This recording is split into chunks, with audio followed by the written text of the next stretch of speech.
This is a big day. I have been talking about this for a couple videos now, and to be honest, I've been pondering it for probably a good couple months. And just the way things have been going, I've been feeling like I am ready to take the plunge. And yeah, so we've got two packages here from B&H. I'm gonna open them up and show you guys what's inside. We're going to go ahead and open the bigger one first. If you have been watching my videos at all, you probably have a pretty good guess of what I took the plunge on. Again, this is something that I've been thinking about for a while and really considering all the aspects of, and really trying to figure out what is going to be the best decision for me.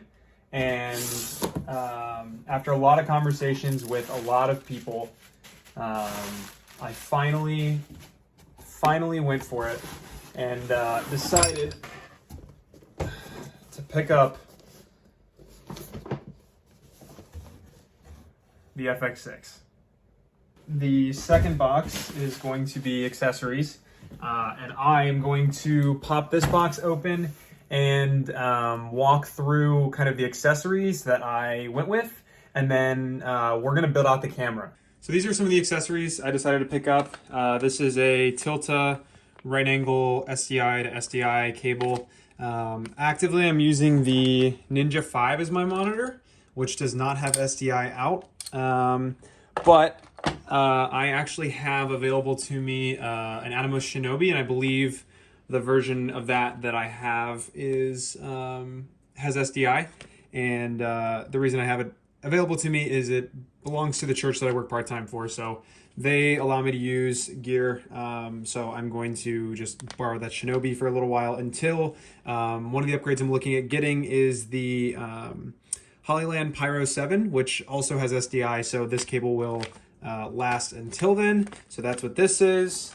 And then this is the this is just a NATO rail, and I'm going to use this combined with this magic arm, which is a NATO rail on one side and a quarter inch or quarter 20 on the other side to mount a monitor on the top handle of the FX6. And then cage-wise, I went Tilta. I think this is just, unless you've got a crazy amount of money to spend on your cage for like a wooden camera, a bright tangerine shape, even Condor Blue is a little bit expensive. This is like the best budget option. I don't love the small rig one just because for some reason the gray color looks weird to me. And then also I don't like that the V-mount plate is...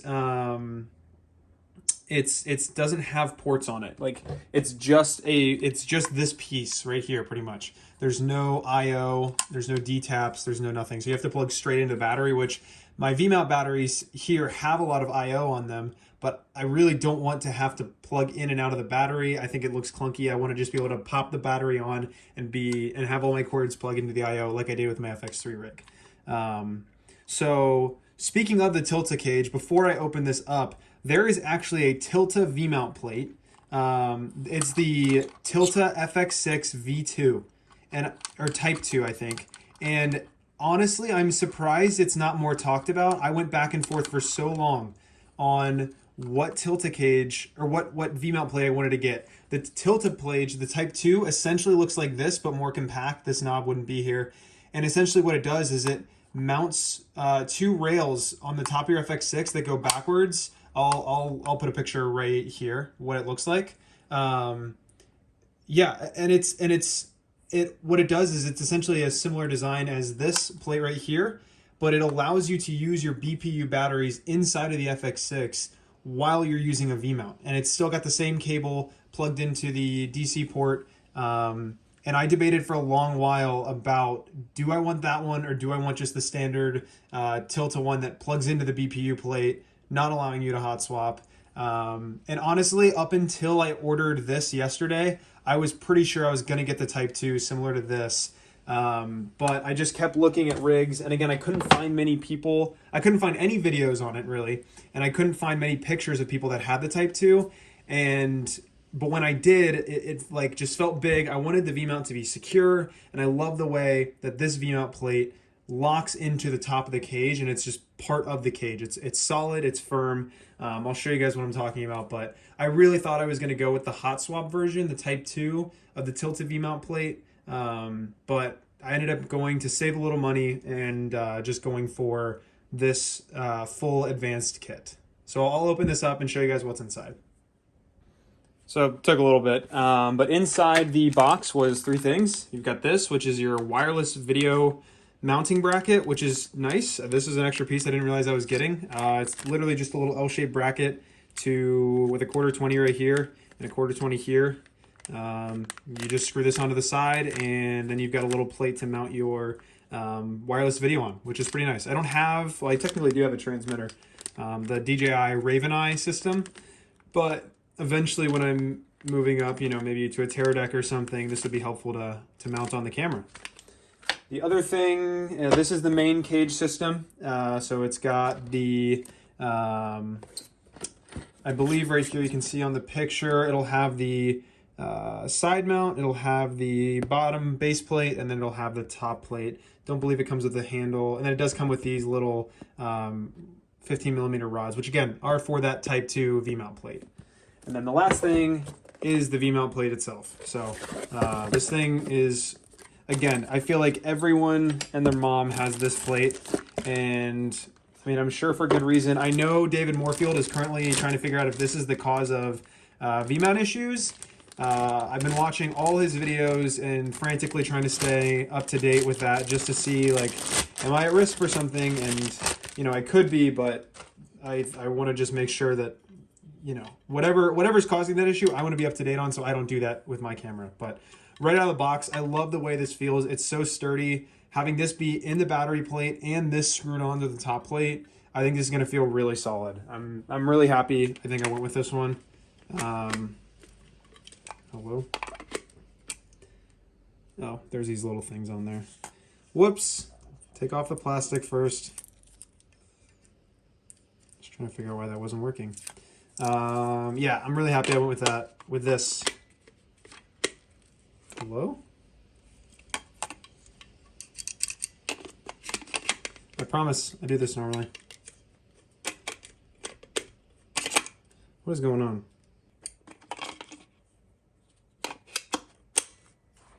Okay, there we go. I don't know what was taking me. Now I'm going to struggle with it again. Okay, there we go. I don't know why that was... It took me so many tries. Hopefully that's... I figured that out. I think it's these little fins here. So the fins like block. Okay, so it is a little tricky. Okay, good to know. If you're using this plate with the newer V-mount batteries, these fins right here, I don't know if you can see those fins kind of stick out and jut out as you're putting the battery on. So it's a little bit of a hassle. So that's not ideal, but you know, it works. We're on there.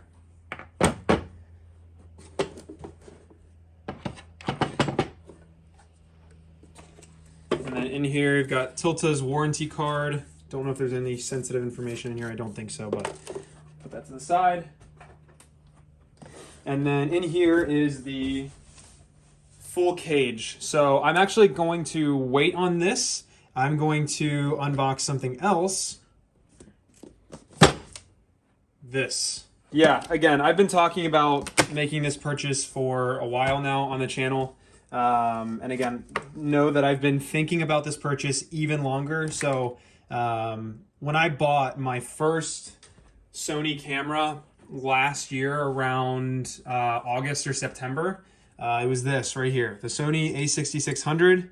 And when I bought this camera, it's crop sensor, it's mirrorless, it's hybrid. And when I bought this, I knew that I was hoping to eventually invest in the FX line of cameras. And in about April was when, end of March, early April was when I bought my FX3. And I didn't think this was going to be happening this early, but I'm super, super excited to be able to have such a versatile kit with the FX6 as an A cam, the FX3 as a B cam. If I need like a hybrid photo camera, I have this. So I'm very lucky, very blessed, and I've been very fortunate in a million different ways to be able to afford this. And not that I'm like, swimming in cash by any means, but this is still a leap. Like, this is still a big jump. This is a leap of faith. But I believe in, first of all, I've got projects coming up that are going to very much benefit from this, that I'm going to make money because I have this camera.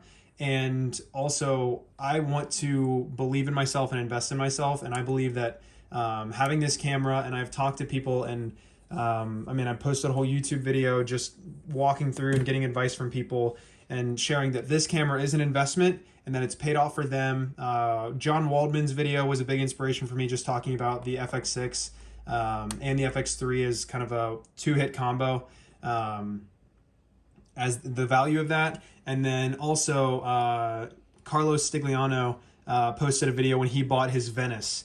And he just talked about, again, being able to take that leap of faith, make the jump, believe in yourself, and invest in something that's going to take you places. And I don't believe that gear makes the person, but I do believe that gear helps. And Carlo talked about, the idea that like a camera or a piece of gear or something that's new and exciting can inspire you to work, can inspire you to do awesome things.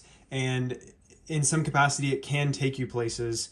And so I'm investing in myself. I'm confident that this is going to take me places. I'm confident that this is going to be the camera I'm shooting on for a long time. The upgrade from here would be like maybe an FX9 or a Burano, but that feels so far down the line. The FX9 doesn't feel like a big enough upgrade to warrant it anytime soon. And the Burano feels so far away that this is going to be the camera that I'm shooting on for a long time. It's a cinema body, and I'm just super excited. So I know that there were people that were like, just wait, hold off. You don't need the FX6. What if there's a Mark II? But I decided to take the leap, and you guys will be following along, keeping updated if this pays off or not, but I'm super excited to have it, and I am even more excited to build it. So let's get into that side of it. So I'll just walk you through what all is in the box of the FX6. The first thing is going to be the side grip. This thing's awesome, super ergonomic. I love the strap on the side and all the buttons it's got and all the controls. The next thing is going to be just some cables, a USB to USB-C, and a power cable for the battery charger. Then you've got a DC power brick adapter for charging the battery as well. It's a little bit of a weird system to charge the battery, but it just takes a lot of cables. Then you have your Sony LCD screen that comes with the FX6. It's a pretty nice little screen. It is tiny. I'm going to mount a second monitor on there, but this is a nice way to operate the menu. The screen comes with this little collapsible sun hood. I'll probably use it for a little bit. I like the fact that it covers the screen and keeps it protected, which is cool. You've got your Sony BPU battery charger and the BPU battery itself. To keep inside the camera, I'm probably not going to use this because of the tilted V-mount battery plate I got, but nonetheless, I have the battery in case I ever want to go a little bit lighter on the rig. Getting closer and closer, you have the Sony FX6 top handle, which has the XLR inputs, the mic holder that is too big for 99% of shotgun mics, and finally, the long-awaited Sony FX6. I have been looking at this camera body for a long, long while, and I am just stoked to finally have it. This whole day felt like Christmas morning, and based on the way my room looked, which was crazy messy, it looked like Christmas morning as well, minus all of the wrapping paper. It's just plain cardboard. So once I got everything out, I decided to open up the Tilta cage as well and start building. I had to take a little cable organizer off the top of the FX6, which required a very small screwdriver, but then we started building out our Tilta cage. So I used all the pieces. I used the top plate, the side plate, and the bottom plate, as well as the largest set of 15 millimeter rails that I had available to me. I think they're about 14 to 16 inches. Put the top handle on, the Tilta V-mount plate, and the monitor, as well as the sun hood, side grip, and everything else. And then we threw a battery on and turned the camera on and started working through our settings. So this camera is definitely a learning curve. I felt like when I picked up the FX3, it was pretty easy to figure out where all the menu settings were and how to operate the camera, but it took me a little bit to get through all the menu settings and figure out where everything was located. You can see me kind of blocking the camera now. I'm trying to figure out where to mount this NATO rail and how to mount the monitor. I knew I wanted it to be on a magic arm so I could adjust it. I eventually went on top here, although I think I decided to switch it around, and I'll talk about that in a bit. And there it is, the semi-final rig for now. Semi-final because the Ninja 5 is going to get swapped out for the Shinobi. That way I can use this SDI cable to connect to the monitor, because as of now the monitor has no signal. It also has no power. I've got a D-tap to NPF dummy battery on the way. It'll be here tomorrow. So we'll have monitor power tomorrow. But other than that, we've got pretty much everything we need. I put on a Manfrotto plate underneath the tilted plate so that I can mount to a tripod. We've got 2 of the newer V-mount batteries that'll go on there. And then I also have a few of some Indie Pro ones. So I've got 5 V-mount batteries total, all 98 or 99 watt hours. So battery wise, we should be totally fine. And as for the rest of it, obviously you can see how it's turning out. So I wanted to keep the stock monitor on as an option for settings and menus. That way I can have a clean feed up here and all the settings here. Leaving the sun hood on for now just as a protective cover, because there's a chance while I'm shooting I might tuck it in and keep it there, and then have the main monitor just while I'm monitoring, and then that way I can flip out and just pop it open, and then we're good to go. Pop it back in and pop it away. Yeah, I am loving this rig. I cannot tell you how many FX6 videos I watched to try and make this thing, to figure it out in my brain, how it was going to look, what it was going to turn out to. But I am super, super happy with how the rig came out.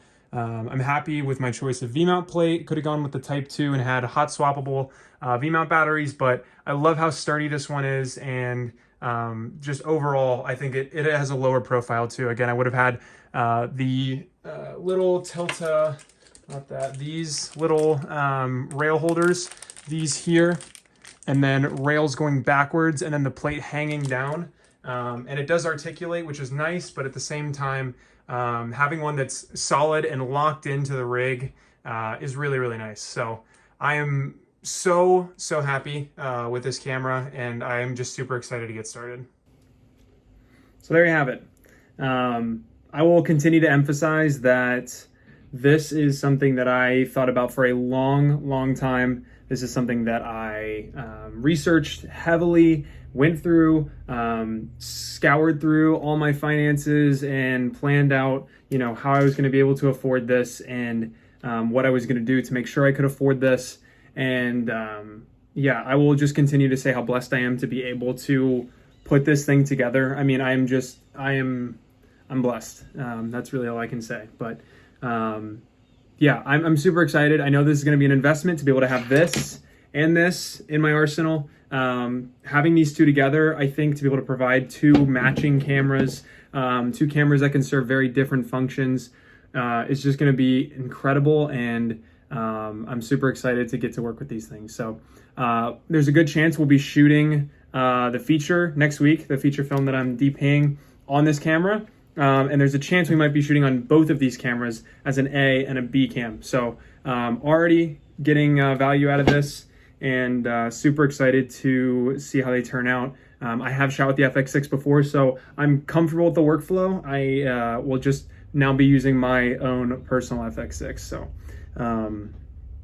but yeah, again, I'm thankful for everything that's happened in my life, in my career, and what's gotten me to this point, and I'm excited to keep going. So yeah, it's going to be a fun path, and thank you guys for being on this with me. So I'm super pumped. I mean, I'm going to geek out over this thing the rest of the day. It just looks awesome. I mean, it's sweet. So I'm going to go maybe get some test shots and enjoy the sunny, breezy day with my brand new internal NDs.